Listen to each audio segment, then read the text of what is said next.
سلام نعمتات ميستر كوينو تسأنحة حدا حقنيا تاريخ كافلكم نايتي تاريخ بعلوانا سلمون يبوهال سلمون ود سلاسان كلتان عمد زعدميو تعنا زلو مسيلو زرقا نطفن بزحات سبات نورمال زبلو عينت هيوت تنبر سابي نيرو أوشتو جن بحتاونات يسمعو نيرو كل جيزي زي يخبلو زي يخل دخامون نيرو صبو زبلون نغا حاسب يزأجملو بقولك عون نقحاتو تأفي نيرو كابز زبعاس أون نسون بعل تجزون نبزحات عمتات قول عن غرقو بزح فتينهم يوم يهون انبر ولا حدا كساق علو ما يكالن بزوم زرقايم ساقمات فتح نغرقو لو ميلون كاب حدا حكيم نبكال حكيم نابلا بزح كيديو كاليوم جنكاتيو يبلوو كاليوم دما كلو أبرس خاصلة حاسبو يبلوو نيرم فوسوون عزيزوملو بزح مخرطاتون هيبوم ويو ولا حدا جن كاب تزلو ساقم كلا أغلو يكالن بزوون عزيو حزينو نيرو حسابومو أكالكم تخكل كم زيكولنا تسمعكم حكمنا غيركم مرمراتات غيركم بعال مويا ما خيركم منم صقم يبلكم كتبالو خلخم اتقانزا اتصقم كم زلكم اب گزار اسخم يسمعكم يخون انبر ولا حدا سب زامنكم وي ون زردالكم كتصنو خلخم ازيو زغه نغري سلامون بزي دمصي ناستات 5 عمتات كصاقصانيح እዩ كسبتي حدا ناي اندوكرينولوجي حكيم رخيبو زمخر اتي اموداتا زرخو حكيم صقمات سلامون كدامص مسطنحه ادلاي زبل مرمراتات ازيزلو تسترخو صيت كن زدنگص نغري نيرو ناي سلامون متن تستوستيرون ازيو حد نيرو بس ناي ود 80 عمت زعدمي سباي زهلو متن تستوستيرون تمساسالي نيرو متن استروجين ون ميزانو تسابعي ترخيبو كن كمي غيرو مالت اي حممن زر حمامون يبلو اتملسي قليلن زدنق ነገር ينيرو نسو ግን نعمتات دقاس ابيو زنبره حضور زنبره ጭንቀትን ትሑት መጠን ቫይታሚን ዲ አያስተበለን ጸኒሑ ድሕሪ ግዜ ዞም አና አሽቲነ ህይወት ልምድታት እና ተደመሩ ሚዛን ሆርሞኑ ክስሕት ገይሮሞ እዮም እቲ ጽቡቕ ነገሩ ግን ሰሎሞን በተዝርኸው ውጽኢት ተስፋ ይቆረጸን እዩ እኳ ዳስ ተፈጥራዊ ፎስታት ትኹረት ብምግባር ኣብ ሒደ ተዋርሕ ዓቢ ለውጢ ይረኺቡ ዓመት ከይመልኦም እውን ንሱን በዓል ትገዙን ናይ መጀመርያ ቆልዓ ክረኽቡ ክኢሎም እዮም ሓደ ካብ ናይ ሰሎሞን ታሪክ ነመሃሮ ነገር እቶም ዓበይቲ ለውጥታት ክመጹ ዝኽእሉ ካብቶም ኣናእሽቲ ብዝገበርናዮም ሓድሽቲ ተግባራት እዮም ስለዚ ሎሚ ብኸመይ መጠን ቴስቶስትሮንን ኤስትሮጅንን ብተፈጥራዊ መንገዲ ብምሕያሽ ከም ዝከኣል ክንርኢና ልክዕ ከም ሰሎሞን ገይሩ ህይወቱ ዝቐየሮ ቅድሚ ናብ ተፈጥራዊ መማሓየሽ መጠን ሆርሞናት መኻድና ግን ቴስቶስትሮንን ኤስትሮጅንን እንታይ ማለት ከም ዝኾኑ ምርዳው አገዳሲ ነገር እዩ መብዛሕትኦም ሰባት ዝሓስብዎ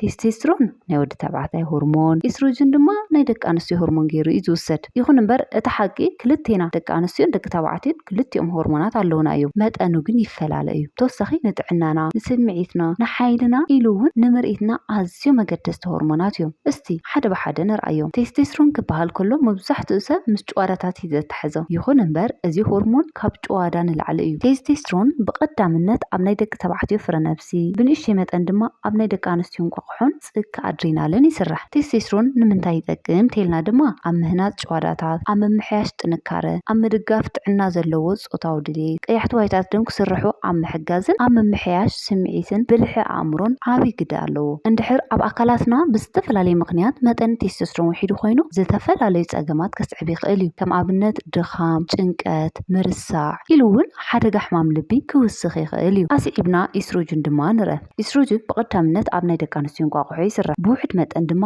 ኣብ ናይ ደቂ ተባዕትዮ ፍረ ነፍስን ጽካ ኣድሪናልን ክዳሎ ይኽእል እዩ ጥቕሙ እውን ስምዒታትና ንምቁፅጻር ቆርበትና ልሙፅን ኢላስቲክን ንኽኸውን ዓጽምቲ ንኽጥንክሩ ጥዕና ልቢ ንኽሕልውን ሓፈሻዊ ስርዓት መራብሕ ኣካላት ንምድጋፍን ይረድእ ብበዝሒ ድሕሪ ዕድመ 50 ኣብ ዘለዋ ደቂ ኣንስትዮ እቲ ሆርሞን ኣዝዩ ነኪዩ ዝርከብ ይኹን እምበር እዚ ኣብ መናእሰይ ሰብኡትን ደቂ ኣንስትዮን እውን ዋሕዲ እዚ ሆርሞን ከጋጥም ይኽእል እዩ እቲ ቁልፊ ነገር ሚዛናውነት ምሕላው እዩ ኣዝዩ ውሕድ መጠን ቴስቶስትሮን ወይ ድማ ትሑት መጠን ኤስትሮጅን ክብድ ዝበሉ ጸገማት ጥዕና ከስዕቡ ይኽእሉ እዮም ብጣዕሚ ተበዚሑ እውን ብፍላይ ብተፈጥራዊ ዘይኮኑ ነገራት እንድሕር ኮይኑ ከም ካንሰር መኻንነት ኢሉ እውን ሕማማት መስብል ከስዕብ ይኽእል እዩ ነዚ እዩ ድማ እዞም ሆርሞናት ብተፈጥራዊ መንገዲ ብምሕያሽ ኣገዳሲ ኮይኑ ተረኺቡ ምክንያቱ ኣካል በቲ ተፈጥራዊ መንገዲ ንኽቕፅል ስለ ዝረድአና እዩ እቲ ጽቡቕ ዜና ግን ነዚ ኢልኩም ክኒን ወይ ድማ ሓደገኛታት ዝኾኑ ፈውስታት ኣየድልይኹም እዮም ንኹሉ ተፈጥሮ ኣዳልያትልኩም እያ ካባኹም ዝጽበ ብኸመይ ከም ትጥቀሙሎም ምፍላጥ ጥራሕ እዩ ክሳብ ሕዚ እዞም ሆርሞናት ከመይ ጠቐምቲ ከም ዝኾኑ ሪኢና ኣለና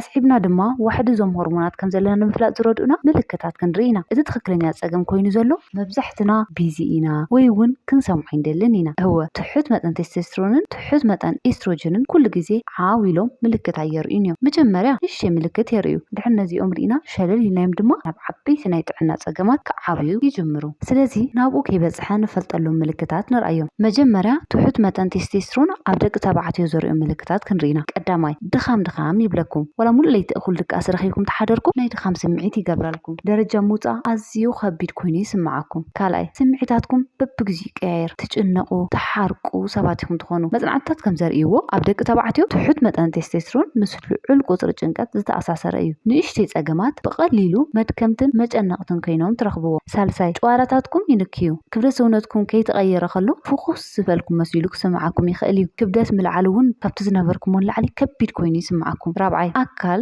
ስብሒ ክውስኽ ይገብር እወ ቴስቶስትሮን መትብል ስብሒ ንምቁፅፃር ይረድእ እዩ እንድሕር ነኪዩ ግን ስብሒ ክውህለል ይጅምር ብፍላይ ኣብ ከባቢታት ከብዲ ይውህለል ሓምሻይ ፆታዊ ድሌት ይንኪ እንድሕር ዋሕዲ ቴስቶስትሮን ዘሎ ኮይኑ ሃንደበታዊ ወይ እውን ቀስ ብቐስ እናበለ ድሌት ምንካይ ክህሉ ይኽእል እዩ ሻድሻይ ድኹም ፅፈት ድቃስ ይህሉ እወ ትሑት መጠን ቴስቶስትሮን ዘለዎም ሰባት ቀልጢፉ ድቃሳ ይወስዶም ክልዓሉ እውን ኣዝዩ ዘፀግመሎም ሻውዓይ ምርሳዕ ይህሉ ኣብ ሓደ ነገር ቀልቦም ሰብሲቦም ትኩረት ንምሃብ እውን ይፅገሙ እዮም ኣስዒብና ድማ መጠን ኤስትሮጅን ክንክእ ከሎ ኣብ ደቂ ኣንስትዮ ዘርእዮ ምልክታት ክንርኢና ቀዳማይ ስሩዕ ዘይኮነ ፐሬድ ይህሉ ዘይስሩዕ ሆርሞን እንድሕር ዘለና ኮይኑ መጀመርያ ኣብ ፐሬድ ለውጢ ምርኣይ ንጅምር ዝበዝሐ ዝወሓደ ወይ ድማ ዘይስሩዕ ፐሬድ ክኸውን ይኽእል እዩ ካልኣይ ምሸት ረሃፅ ክገብረልና ይኽእል ሳልሳይ ምቕያር ስምዒት ወይ እውን ጭንቀት ይፍጠር መፅናዕትታት ከም ዘርእይዎ ኤስትሮጅን ነቲ ሴሮቶኒን ወይ ከዓ ናይ ሓጎስ ዝበሃል ኬሚካል ንምቁፅፃር ይረድእ እዩ ትሑት መጠን ኤስትሮጅን ወይ ድማ ዝተዛበዐ መጠን ኤስትሮጅን ኣሎ ማለት ስምዒታትና ሓፍ ይብል ቀልጢፉ ድማ ይወርድ ከምዚ እናበለ ኣዝዩ የፀግመልና ራብዓይ ድኻም ይገብረልና እዚ ብዘይበሃል ጠንቂ ሱቕ ኢሉ ድኻም ክስምዐና ይኽእል እዩ ኣብዚ ሒና ክንወስድ ደስ ይብለና ምክንያቱ እቲ ድኻም መቋረፂ ስለ ዘይብሉ እዩ ሓምሻይ ድርቀት ማህፀን ከጋጥም ይኽእል እዩ ምክንያቱ ትሑት መጠን ኤስትሮጅን ነቲ ሽፋን ማህፀን ስለ ዝፀልዎ እዩ ተሸርሻይ ምልክት ድማ ፀጉሪ ይቐጥን ቆርበቱን ክደርቅ ክነስተብል ንኽእል ኢና ኤስትሮጅን ነቲ ንቆርበት ዝጠቅም ኮላጅን ንክስራሕ ይረድእ እዩ ትሑት መጠን ኤስትሮጅን ኣሎ ማለት ግን ቆርበት ድምቀቱ ይስእን ፀጉሪ ይቐጥን ፅፍሪ እውን ብቐሊሉ ዝሰባብርን ድኹምን ክኸውን ይኽእል እዩ ሻውዓይ ድኹም ዝኾነ ድቃስ እዩ ትሑት መጠን ኤስትሮጅን ዘለዎም ሰባት ድቃስ ይኣብን እዩ ለይቲ ኣብዚ እዋንን ተጨኒቐን ወይ ድማ ምስ ብዙሕ ሓሳብ ሒዘን እየን ዝለዓላ ብሓፈሻ ብምክንያት ምዝባዕ ሆርሞን ኣብ ክልቲኦም ደቂ ኣንስትዮን ደቂ ተባዕትዮን ዝረኣዩ መጠንቀቕታ ምልክታት ትሑት ተለዓዓልነት ምንካይ ርእሰ ተኣማንነት ጭንቀት ድሕሪ ስፖርታዊ ምንቅስቃስ ዝሕቱ ዝኾነ ሪከቨሪ ኢሉ እውን ምግቢ ተስተኻኺሉ ኣካላዊ ምንቅስቃስ እናተገበረ ከሎ መጠን ክብደት ሰውነት ክውስኽ ይኽእል እዩ እዞም ምልክታት መጀመርያ ኣናእሽቲ ክመስሉ ይኽእሉ እዮም ይኹን እምበር ኣካል ዘርእዮም ቀያሕቲ ምልክታት እዮም ኣስዒብና ድማ ብኸመይ ብተፈጥራዊ መንገዲ ነዞም ጠቐምቲ ሆርሞናት ከም ነማሓይሾም ንርአ መርፍእ ኣየድልን ከበድቲ ፈውሲ እውን ኣየድልናን እዩ ሜላ ኣነባብራና ምምራፅ ጥራሕ እዩ ዘድሊ እቲ ቀዳማይ ናይ ጥንካረ ልምምዳት ምግባር እዩ ሓደ ካብቶም ብቐሊሉ መጠን ቴስቶስትሮን ብተፈጥራዊ መንገዲ ዘማሓይሹ ክብደት ምልዓል እዩ ዋላ ቅልል ዝበለ ናይ ጥንካረ ልምምድ ኣብ ሰሙን 2 ክሳብ 3 ግዜ ምግባር ዓብይ ኣፈላላይ የምፅእ እቲ ሳይንስ ድማ ብዘለኩም ከቢድ ነገር ኣብ ተልዕሉ እዋን ክብደት ክኸውን ይኽእል ወይ እውን ስኳት ፑሽ ኣፕ ናሰራሕኩም ናይ ገዛ ርእስኩም ክብደት ኣብ ኣካልኩም ውሽጣዊ ምልዕዓል ይፈጥር እወ ብዙሕ ጥንካረ የድልየና እዩ ዝብል እቲ መልእኽቲ እዚ መልእኽቲ ኣካልኩም ብዙሕ ቴስቶስትሮን ክሰርሕ ድማ ይገብሮ ዘክሩ ግን ቀጻልነት ምህላው እዩ እቲ ኣዝዩ ጠቃሚ ነገር እምበር ጅምር ግድፍ እንድሕር ኮይኑ ብዙሕ ለውጢ ዘይክትረኽቡ ትኽእሉ ኢኹም ብኣናእሽቲ ጀምርዎ ቀጻልነት እውን ይሃልኹም ሽዑ ኣካልኩም ምላሽ ክህበኩም እዩ ካልኣይ ድቃስኩም ኣስተኻኽሉ እወ ድቃስ ከም ናይ ኣካል ሆርሞን ፋብሪካ ጌርኩም ሕሰብዎ መብዛሕትኡ እዋን እዞም ሆርሞናት ማለት ቴስቶስትሮንን ኤስትሮጅንን ዝስርሑ ዕሙቕ ኣብ ዝበለ ድቃስ እዩ ብፍላይ